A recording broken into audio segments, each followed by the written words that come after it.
like to start off by saying I'm proud of you for sitting through that movie. Thank you, I guess. But don't worry, I'll get you back next week. The punishment is officially over. Temporarily. But I now have to rehash the movie. So is it over? Is it really over? Basically. Alright, so for those of you who don't know, this movie is my choice. And I chose Dumb and Dumber, which is a classic from the 90s. 1994, I believe? Yes. Mm-hmm. Jim Carrey's year, apparently. Because he crushed it in 1994. Are you going to introduce us, or are you just going to go right into... I'm Tyler. I'm Shay. And this is Cinematically Correct. Again, the movie is Dumb and Dumber, 1994. And Jim Carrey was basically gold in 1994. The Mask, Ace Ventura, and this movie all hit #1 at the box office. Yeah, and I mean, his salary difference between him and Jeff Daniels definitely showed that. Yeah. Just astronomical. I would have been pissed. It didn't even negotiate. Like, he was probably just doing it out of spite at that point because the studio didn't want him. And he's like, you know what? Screw you. I'm going to do it regardless. I don't know. I got the vibe that he was a very, like, chill, like, not the type of guy that would, like, ask for more. But, I mean, that's insane. So, if you guys don't know, Jim Carrey got approximately $7 million as a salary for this film. Which is half the budget. Right. And Jeff Daniels got $50,000. Yeah. So the studio offered Jeff Daniels $50,000, assuming that he would say no to that, so that they could then go on to find the actor that they wanted. But Jim Carrey really wanted Jeff Daniels, so they had to make that good faith effort. And Jeff Daniels accepted it without negotiating and just took it. So yeah. Anyway. So brief synopsis, I guess. Sure. Have fun with that. Well, it's fairly quick. Brief synopsis.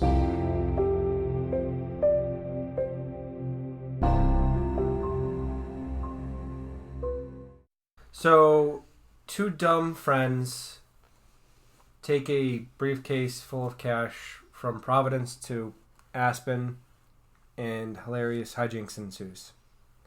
Yeah, basically. That sounds about right. That's the entire movie, really. Yeah. Mm-hmm. So this movie was extremely popular when we were kids. So we grew up, the 90s were basically our childhood, essentially. Well, yeah, this movie came out, we were 8 years old. Mm-hmm. So I don't remember seeing it when I was 8, but probably 10, 13, somewhere in there. Yeah, I don't remember when I saw it. I do know that it was right around the same time that, like, Ernest Goes to Wherever Ernest Goes. Ernest Does movies, Halloween. Yeah, were coming out. Yeah. Like, I know it was right around that time, but, I hated it as a, 10-year-old? So I don't know what that says about me. Was I just a pretentious 10-year-old? I don't really know. There was no joy in your life as a child? I don't know. I hated it then and I hate it now. I don't know. See, I loved it as a kid, but I think it is entirely geared to... Kids? 13-year-old boys, specifically. Like, middle school boys. With so, I'm sorry, what are you saying? It was all bathroom jokes. It was all slapstick or awkward situation humor, which... Tell me more. Are you saying, am I hearing that you liked this movie less than when you saw it as a child? So if I'm going to be honest, I think a lot of the jokes for me were, I had already seen them. And while they were hysterical the first time, they didn't really land the second time. Okay, so let's talk about the jokes then. So like at the beginning of the movie, he is talking to a girl on the sidewalk, and she says she's from Austria, and one of his jokes is something about like shrimp on the Barbie. Shrimp on the Barbie, yeah. Like, oh, you're gonna get shrimp on the Barbie. So obviously he was referring to Australia, not Austria. Those were the type of jokes that permeated this movie. Which I enjoyed originally. How is that funny? Like, to me, that's too spot on. Like, there's no, like...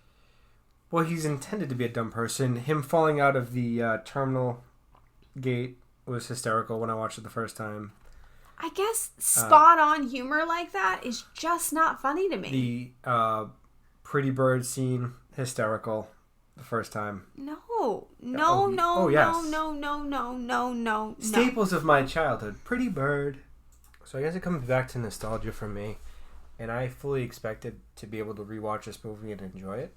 Which I'm kind of disappointed to say that it doesn't have the same rewatch value that Monty Python or other classic comedy movies have for me. Good. I can't wait to ruin Monty Python for you.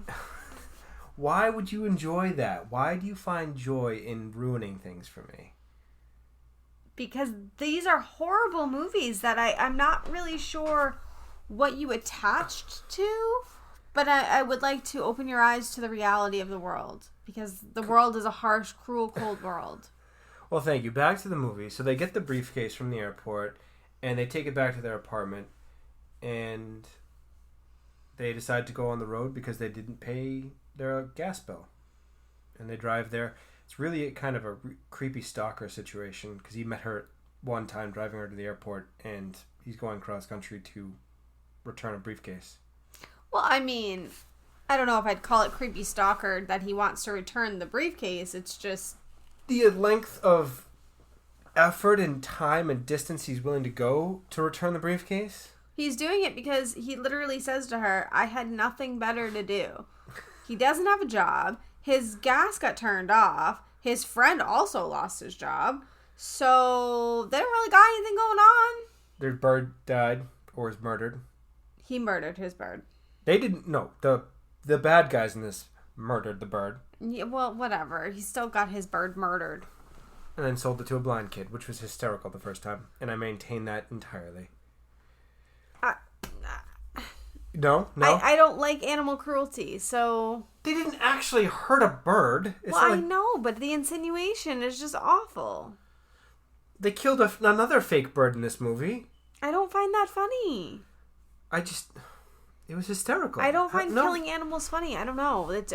Call me crazy. I just don't think dead animals are funny. And what did you think of the pairing of Jeff Daniels and Jim Carrey for this movie? See, you said they had great chemistry. I mean, I don't know. They just seemed like two actors to me. Like, it didn't seem anything special or unique or anything. I mean, I feel like they did have a good rapport back and forth. They did very well with being the dumbest people in the history of mankind. No, good chemistry is, I'm blanking on the name right now, but Paul Newman and... Robert Redford. Yeah, that's good chemistry. That's... Why are you laughing? That's good chemistry. Well, I was gonna ask you about that. So there were other pairings that were considered for this movie. Do you think they would have done a better job? Yeah, Nicolas Cage and Gary Oldman were the original choices. What? That would have been an unbelievable nightmare. Now, I would watch that to just relish in the horribleness that would be. Although the Nicolas Cage memes would have, like, their game would have upped by so much. I mean, this movie already had memes, like the "you're saying there's a chance." I know, but moment. Have you seen the Nicolas Cage, like, pillows with the eyes and stuff? Oh, God, they're terrifying. Like, but this movie would have really upped that game. But with Gary Oldman. Gary Oldman's a phenomenal actor, but he's not this type of actor. No, not at all. Neither Nicolas Cage or Gary Oldman could have pulled off this movie. If they replaced either of them. No, and that is a compliment of the highest order. Like, you could not do it because you are too good for this. Well, I think Jim Carrey is also a very talented person, and he did carry through on the original. This is a very popular movie. Yeah, you know what? I need to see... I know that it exists. There are Jim Carrey movies that are really serious. I need to see one because, honestly, from what I've seen of him, I could not picture him in a serious role, like, at all. I know there's some movie that we had looked into where he's, like, in jail or something. Well, there's that. There's The Truman Show. Which we both have not seen, although you've been super quiet about that as I get attacked for it on Twitter. Yes, we both have not seen that. So I do need to see him in Whoa. Quiet. I just got Twitter like a week ago. Uh-huh. So... Serious film. So I'm probably going to put a poll up of a serious film that you guys want us to do for Jim Carrey. I can only think of 2 right now, but I'm going to do some research. Well, the audience recommends is... We have so many of those now. It's insane. We do. We have quite a long list, but then I also struggle to find movies to add to the calendar at times. So it's fine. Okay. I think they had good chemistry. I do think that it is a little bit rose-colored glasses for me for this movie. Just because it's such a big part of laughing hysterically when I was a kid that I thought I would go back and rewatch it and have the same feelings, but unfortunately just didn't carry through. Thank goodness. I'm glad to know that you've matured. Well, I don't think it's that. I think it's a combination of that and then a lot of... You just admitted you have not matured since you were 8 years old. Okay. You know? I mean, I gave him an out, guys. I gave him an out. I think it has more to do with that I already knew the jokes were coming, and they weren't funny because I was waiting for them to say the line. Or that they weren't funny. But yeah, have it your way. So they drive out to the middle of like Nebraska. They get almost to Colorado and they turn around. At that point, I just give up. Like, at what point in this trip do you just say, screw it, not worth it? Yeah, so they took a wrong turn and they ended up in Lincoln, Nebraska. Yeah, they drove back halfway across the country the wrong direction. At that point, I am just moving somewhere in Nebraska, which I don't really want to do because I've never been to Nebraska, but I can't imagine it's very fun. I mean, that's a horrible thing to say. I don't know much about Nebraska, so I can't... It's flat and there's corn. That's all I know. I mean, I did some Googling at one point in my life to look up things in Nebraska, and there were some pretty places. Are there? Yes, there are. I don't know and if I believe... the flights are wonderfully cheap, if you wanted to know. Yeah, because no one wants to go there. Oh, boy. All right. They get to Aspen, and this whole time the briefcase has been closed, and then they open it up and it's full of cash. Now, if you had a briefcase full of cash, would you return it? Of course I would. Have we met? I don't know if I would if it was like $1 million cash. See, the way that I look at it is karma catches up to you. So if you return the briefcase full of cash, you have a chance of actually getting something in return or at least having good karma from it. If you spend that money, that karma is going to bite you in the butt. And we have terrible karma already. My question is, what if that's your built-up good karma paying you back? You're stealing from somebody else. Stealing is never good karma paying you back. Well, you said if you build up good karma, it's going to reap benefits. How is that not a benefit? Because that's stealing. Karma does not give to you and take away from someone else. But it's not really stealing because it's money that is just being used as a ransom payment that was never delivered. So you're stealing from bad people. But her husband is kidnapped, and that's how she's getting her husband back. So you're stealing her husband from her, essentially. He comes back at the end. It all works out. You're a bad person. I'm glad that it's recorded because, gosh. Well, thank you. You're welcome. And $1 million is a lot of money, or whatever is in that briefcase. It sure is, but I'm not doing that. No. Hard pass. So I don't know if I could turn down $1 million cash with no repercussions. There were repercussions. Not really. He got shot.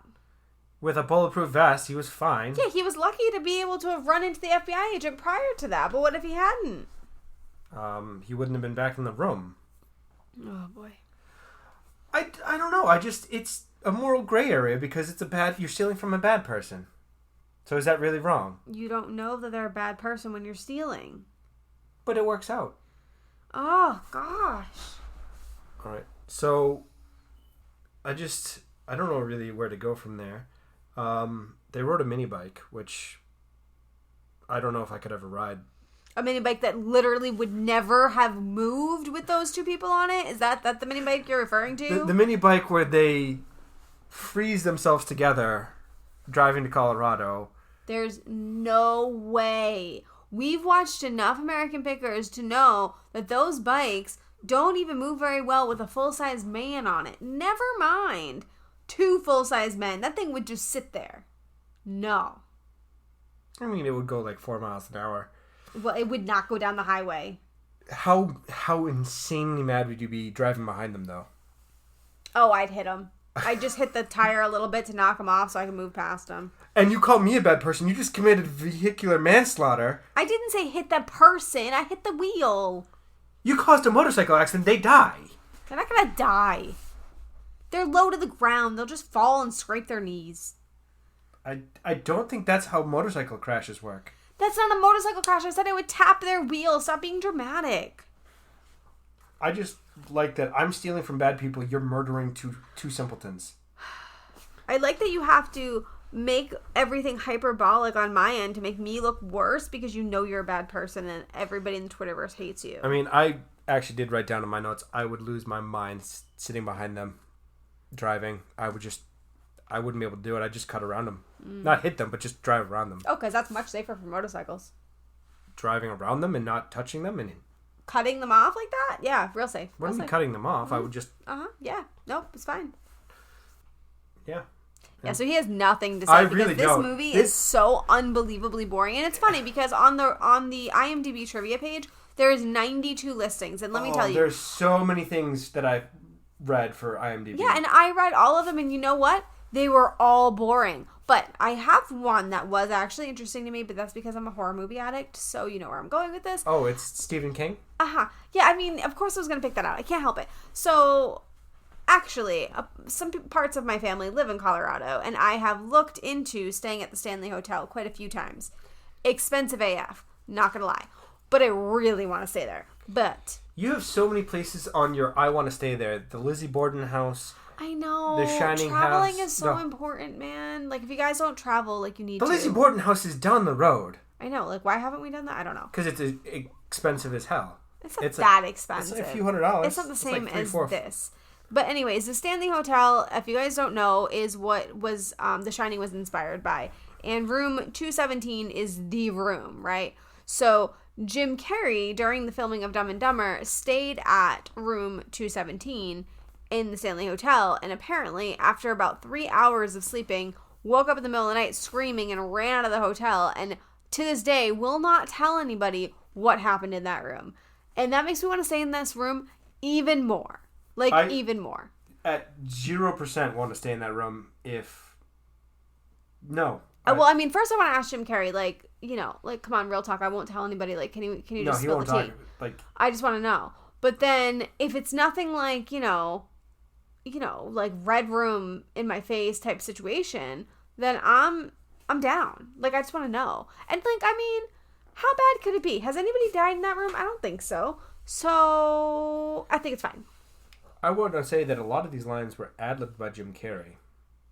How did we get here? I don't know. But okay. We were talking about Jim Carrey.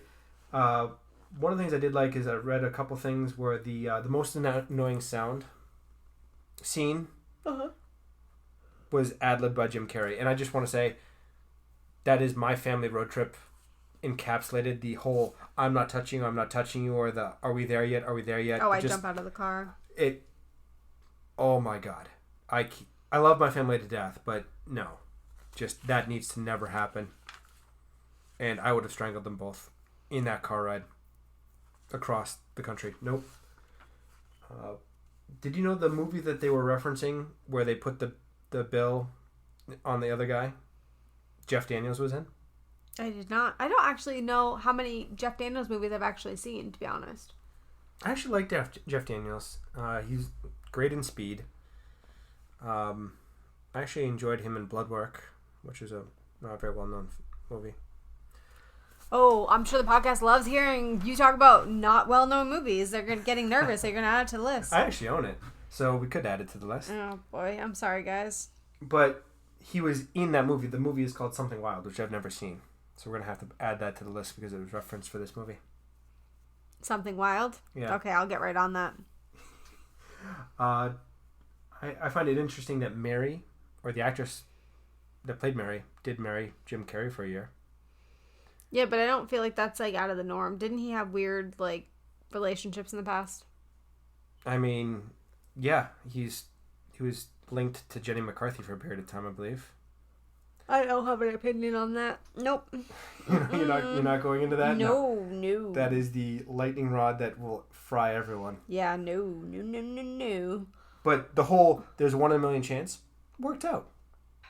Anyway, so you're not gonna talk about the bathroom scene. We're just gonna ignore that happened. We're not gonna go there. Or I mean, the bathroom scene where there was implied almost rape. Man-on-man relations. Yeah, like I mean, I feel like we need to have a discussion. I mean, that needs to be brought up. You can't just ignore that. Yeah. Really uncomfortable looking back at it as an adult. Way different than when I was a kid, because I didn't even pick up on that he was gonna. I didn't read the writing on the wall in the bathroom. Literally. I literally when I was a kid I did not read the bathroom writing, so that scene did not make any sense to me when I was a kid. And then when I watched it just now, I was like, oh my God, I did not pick up on any of that. Now, Is that considered homophobic? I don't know if I would count it as homophobic because assaulting is just wrong. Like, regardless of whether it's straight or...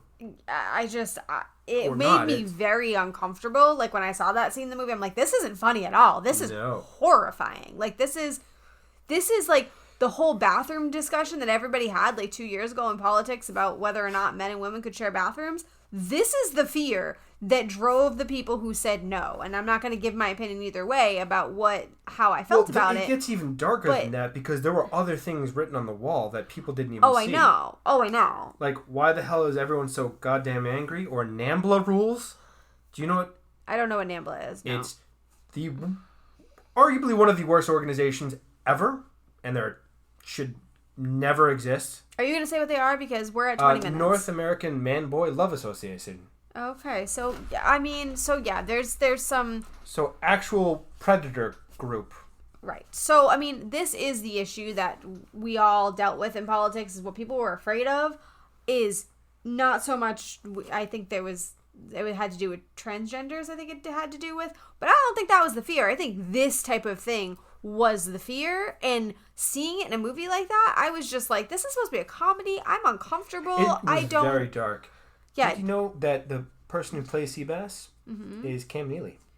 I don't know who Cam Neely is, so... Boston Bruin. He's now the president of the Bruins. Go Bruins. They're in the Stanley Cup Finals. Oh. Did you know that Clint Eastwood said that this bathroom scene actually happened to him when he was on a date? No, that was the different bathroom scene, the one where he had the laxative experience. Oh, okay, that makes me feel way better. No. Way better. No, that's a horrible, horrible conversation. No. Why are you saying that's a horrible conversation? Like, that experience happened to him when he was on a date where he was almost sexually assaulted? Well, that's what it said on IMDb. It just said the bathroom scene. The laxative bathroom scene. It didn't clarify. The laxative bathroom scene. How did you know the difference? Because... he said later on when he was talking to Clint Eastwood that he laughed a lot about it because he was like, oh, that happened to me, totally. Oh, so you must have read it on something else than I read it on. Because all it literally said when I read the little tidbit was Clint Eastwood said that the bathroom scene happened to him once when he was on a date. And that was the end. Full stop. So I'm like... Oh, no. It was not that bathroom scene. It was It was the going in to use the toilet that didn't work bathroom scene. I mean, both awful. Horrifying. Like, that is an entire nightmare all of its own. Yeah. Not the same kind of nightmare, but it's a completely separate... horrible nightmare. Yes. I can't imagine. Nope. No. I do, before we move into Tyler's History Minute, I did want to just do one sad thing. I'm sure you read it, but the actor who played Andre, which was Charles Rocket, committed suicide in 2005. And there was like some reference to him killing himself in this movie, so people were... making comments about that, but said something like, if you shoot me, then you'll be killing yourself or something. Right. So yeah, it was just really sad, and I just want to make sure I mention it. I don't like not mentioning if somebody has passed when we do a movie. So did you know that Jim Carrey and him were in a different movie? I did not. Earth Girls Are Easy. Another movie that we have done. I don't know why. Actually, I do. Somebody in the podcast universe recommended it. Why do we take these recommendations? I don't know. But yeah, that they were in a different movie previously. Well, I'm glad then that we have done multiple We've tied in almost every podcast we've ever done, really, at this point. Yeah, we have. We're pretty good at that. Yeah. I'm very proud of us. So, History Minute. History Minute. Tyler's History Minute. The characters, Harry and Lloyd, they have those names because there's a silent film star named Harry Lloyd. And he is considered up there with Charlie Chaplin, Buster Keaton as the pinnacle. He was in all kinds of movies, which are very dangerous based off the look of them, unless he was cabled in. You know, I've never seen the silent film. Really? There are a lot of those scenes where some of the things they did in those films, you would never do again. Like, do you think they just did it because there was no speaking, so they needed, like... I think that's part of it, honestly, because there's no way to build up tension. So there's a lot of climbing on buildings. There's lots of hanging and almost falling to your death. There's, I know Buster Keaton, not related to this, but he had to stand perfectly still on a mark as a building wall fell down and he was in the window. So the whole like side of a house fell on him, but he shot up through the window. I'm so curious to know the stats on like how many people were injured during the silent film ever. I just, based off of some of the scenes you see, then the fact that they don't have any kind of special effects, what they actually did is terrifying a lot of the time. We should probably do a silent film at some point just to round it out. Safety Last is one of them that Harry Lloyd did. Also, Harry's haircut, inspired by Moe from the Three Stooges. Oh. I've only seen like one Three Stooges. What? The Three Stooges are comedy gold. I don't think anything bad about them. I just don't have much familiarity. Well, we're fixing that. Okay.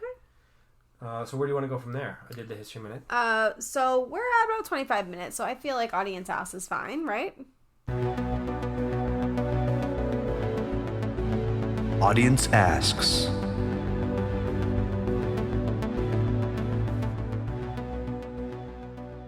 I think that's fair. I mean, this is going to be a half-hour episode, clearly. Yeah, because nobody needed to see us do this movie. It was awful. So yeah. So the audience asks, what was the... So you might be able to answer this, and if not, we'll move on to a different one. So from Mr. Positivity Wolf, what was the better follow-up, Dumb and Dumberer or Dumb and Dumber 2? Both of them are terrible. So I will say that Dumb and Dumberer was not by the Farrelly brothers. They had nothing to do with it. It was Farley. Farley? No, Really? it's Farrelley. Farley? But I don't know how to say it. But anyways, it's not done by them. It's done by just the studio. Mm-hmm. Dumb and Dumber 2 came out in, 2014? Something like that. 20 years later. I never saw it, so I can't speak to it. Have you seen it? I honestly can't remember if I've seen either of them, but I'm pretty sure I've seen at least one of them, and it was terrible. I don't know which of the two, but I saw one of them. Oh, okay. 3 hours later asked, is it a good idea or bad idea on themed company cars? I think he's talking about the dog mutts for cuts. Terrible idea if you have to custom make it yourself and pay your own money. Facts. But I mean, like, think about like the Oscar Mayer Wiener car that drives around, which, by the way, they're always hiring, and I'm so down. I'm in. I mean... All you have to do is drive a car. Well, yeah, but they're not going to make you make your car that. No, I'm just going to get it and drive it. I would crash it into everything, but I don't care. Yeah, Little Miss, I have no depth perception and... But who would care? Like, what are you going to do? You hate driving! What are we... Why is this a conversation we're having? You don't like to drive. You make me drive everywhere. I know, but I would be driving a hot dog. This is a stupid argument because you don't like driving. But it's a hot dog. Oh my god. That's worse because it's huge and you won't be able to drive it. You know, and it'll be so funny. It'll be so many stories. Anyways, so I think it can be a good idea. Like, I mean, obviously Oscar Mayer does well with their advertising. It's a walking billboard. But yes, paying for it out of your own pocket is the dumbest thing. Right. And also, if you're going to do something like that, make it practical. If you need, to be able to carry dogs around in safe manner, then you need to, like, set that up, whether it be, like, adding in seatbelts or adding in compartments or whatever it is you have to do. You can't just have dogs like rolling around in the bag. Right. So, yeah. Mitch Punpayak, I hope I said that right, asked, is the IOU system a viable system of trade? Back when we were kids, it was gold. Yeah, so I don't think we mentioned this part of the movie, but in part of the movie, the bad guys open up the suitcase and they see that the money is all gone and there's a bunch of IOUs in it. And the funniest part of that scene, I'm putting that in air quotes because Tyler is the one who mentioned this, but he pulls out an IOU for like $274,000 and says, ooh, $274,000, that's for the car. That one you might want to keep. Well, yeah, because they spent all of the money, and it's a fool and his money are soon parted, and now they have to pay back the money, but they're not going to pay back the money. So basically what you're saying is, as a 13-year-old, IOU system is practical, but as a 31 to 2-year-old... Fairly well, yeah, but now, no, it doesn't work very well. Not at all. No. I mean, unless you count bank loans, but that is just paying back money you borrowed. Or credit cards. Well, right. Right, so, I mean, basically those are adult IOUs. Yeah, that's basically... student loans, any kind of real debt, honestly. is an IOU. So what he's saying is, yes, you just can't call them IOUs. You have to call them fancy names like credit cards. Yeah. Credit cards, loans, bonds, like anything technical where it's not an IOU, but it is an IOU. Right. Yeah. It works. Okay. So yeah, I think we did that. So that was 3, like we said we were going to do. Didn't we say we were going to do 4? Do we have 4? We have 4. Why would you like another one? Well, don't we do 4 now? Like, isn't that our new thing? No, but okay. We can do that. Hold on. I just need to pull it back open. Talk about selling the dead bird to a blind boy. So you did reference that. That was from DIY therapy. You did reference that. But yes. First of all, that was horrifying is first thing I want to say to that. Like, and also I did read, and I don't know if this is true, but in a lot of their movies, they, I'm going to put this in air quotes again, but make fun of disabled. And what they said is that they don't look down on the disabled. They revere them. They feel that they're strong and powerful and they like look up to them. But how do you feel about things like that where their characters are so dumb. It's like, there's got to be a problem. And then things like this with the blind kid, like... Well, it was funny when I was a kid, but it's a horrible thing to do in reality. I don't think anyone's ever going to question you should not defraud a handicapped child. But at the same time, making fun of someone with a disability is almost like treating them as everyone else, honestly. So why should they be any less made fun of? Are you giving them special treatment? I can't even respond to that. I just feel... It is honestly a horrible thing to... If anyone has ever defrauded a blind child or any kind of... Children in general. Like, children that are a protected class, just across the board. Right. You should never take candy from a baby. You should never take advantage of children. Right. It just... makes you a horrible person across the board. I don't think it's off limits for making fun of in terms of comedy. Okay, I'm gonna let you end on that.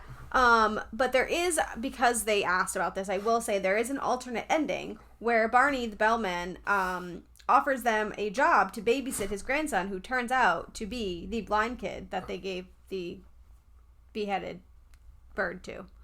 Honestly, I think that would have been a better ending than the bus full of bikini models. Yeah, that was a weird ending to me. Well, as a 13-year-old boy, it frustrated the hell out of me when I saw it.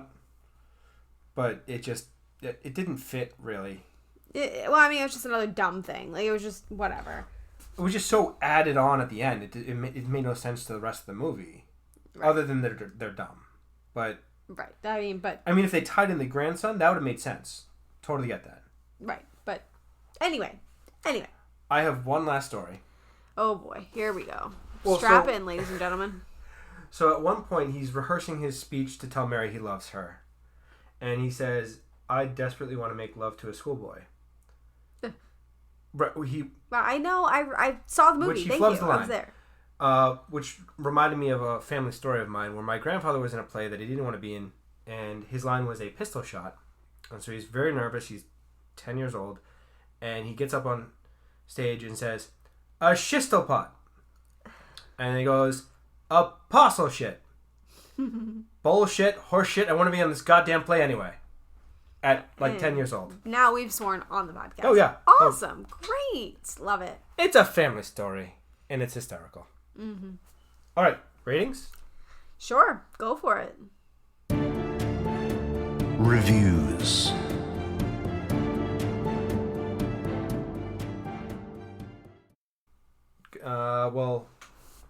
Where is it?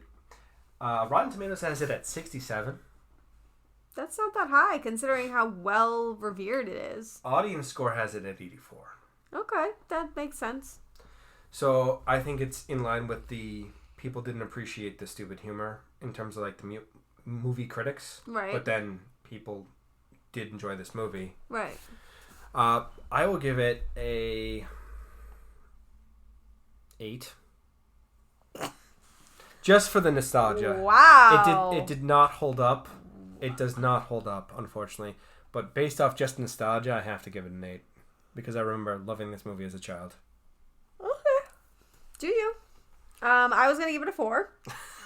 And the only reason it got a 4 is because Jim Carrey is wonderful. I do like Jim Carrey. I mean, The Mask is a movie that from my childhood I remember as like one of the funniest movies I saw. Ace Ventura was also up there. I did not enjoy Ace Ventura as much. Really? I didn't hate it, but it was just kind of like eh. But so I do really like Jim Carrey, so I did give it points for that. But I mean, the stupid humor. I mean, like literally, I felt like I needed to crawl out of my skin watching this movie. Like I was so aggravated. There were like 5 points in this movie where you were just like, "Is it over? Can we stop watching this?" It was too much for me. So yeah, please, guys, do not make me watch more movies like this. This is just, it's my nightmare. But anyways, next week. Next week is your choice. Yeah, so we thought about this, and we've been doing a few comedies. So this next movie is not necessarily a drama. There is a little bit of humor in it. But it's a romantic drama, and I'm excited because you think you're going to hate this movie. And that makes it all the better. So guys, I know that nobody wants romantic comedies, at least the men on the audience side, but he will hate it. So be happy. All right, drum roll then. You built it up and built it up. Yes. So the movie is going to be P.S. I Love You. It's one of my favorite movies and a lot of women's favorite movies. You have not seen it, right? I don't think I have, honestly. It has Gerard Butler and it has Hilary Swank. So it's going to be wonderful. I'm really excited. And yeah, so we'll find out if Tyler is heartless or actually a wonderful fiance. I think the fans already have the answer on that one, and they've decided that I am. Well, this is your chance to redeem yourself. I have hope for you. But anyways, so if you guys want to reach out to us outside of the podcast, we love hearing from you. We are both on Twitter now. It's amazing. So at Cinematically C, you'll get me, or at Blame Tyler CC, you will get Tyler. Obviously, I don't know why I hesitated there. He's not on as much as I am, but we make sure that he checks it. So if you tweet us, if you message me or include me in something, I will typically respond. Right. So also he's been doing videos. I can't tell you when they come out because honestly it's sporadic, but we try to get at least one out a week. That's Try Tyler on YouTube. We will be tweeting those out. We're on Facebook at Cinematically Correct Listener Group. We're never there, so don't go there. You're telling them if we get people to go there, we'll have to check it eventually. Yeah, but like no one's there. Cinematicallycorrect@gmail.com if you just want to like chat with us and it's too long to tweet, then do that. We will respond. We usually respond the same day, so because we're so busy. I think that's about it. So next week will be P.S. I Love You. Check that out before you come and listen, and I'm looking forward to it. Thanks to Jake at Athos Music for our intro and outro music. Yeah, thank you. You're I appreciate welcome. it.